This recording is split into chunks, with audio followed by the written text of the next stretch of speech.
Hello, I'm Stephen Gould, the author of, what was it? War and Peace. Well, I can see why you suggest that, but no, I don't think I wrote that. The 7 Pillars of Wisdom. Oh, again, that guess makes sense, but I think that was written by the Lawrence guy, and he never wore a wig. Bugs Bunny rides again. Ah, now that's helping me. It's getting close, and I remember it. The Return of Breaking Law, an ex-judge's guide to your legal rights and winning in court or losing well. Actually, I was a judge when I wrote the book, but that most positively doesn't mean I wrote the book as I was hearing cases.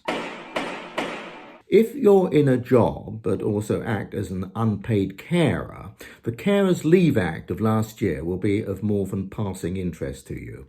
It gives an employee the right to up to 5 days leave a year unpaid in support of their caring responsibilities.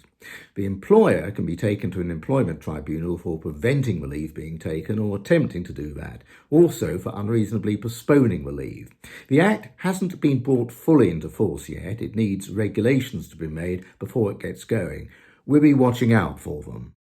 Flexi Working is already with us, but the law is changing on the 6th of April next. Biggest change, the request for flexi working may be made on day one of the employee's job instead of them having to wait 26 weeks as now. So, before they've had a cuppa or discussed the previous night's Emmerdale with the gaffer. Other changes: 2 requests for flexi working a year will be allowed instead of a current solitary 1 request a year.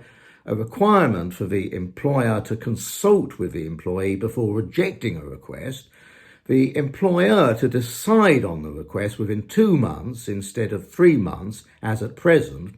And the existing requirement is removed for the employee to have to explain to the employer any effect the flexi working asked for would have on the business and how that might be dealt with. A revised ACAS Code of Practice on flexi working has been published. It provides for an extended list of categories of companions allowed to accompany an employee into a request meeting, although there's no legal right to have someone with the employee. And it recommends that all organisations, not just the big uns, ensure a different manager deals with an appeal over a flexi working request. Well, I'm flexing off to the next subject, and I ain't asking permission from nobody. Hey, what about me? Back to Ambridge on your bike. You wanted me back on a horse last time. Just shows you I keep up with the times. Expect some fees to return to employment tribunals.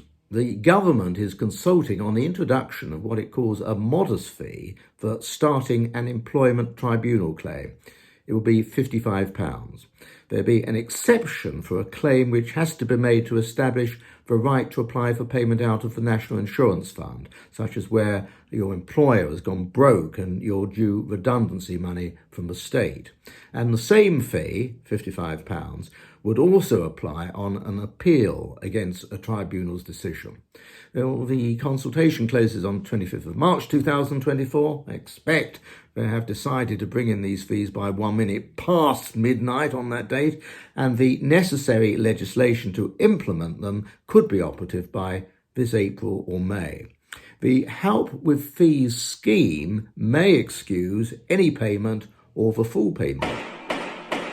We've recently seen how effective the housing ombudsman can be, he who deals with complaints by tenants of social housing landlords.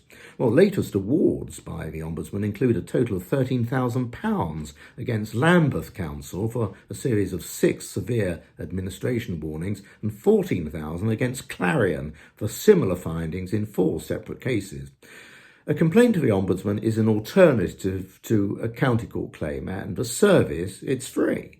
Recommended where we're not looking at the most serious cases, or the idea of going to court is as appealing as going to a Madonna concert and waiting for her for 2 hours.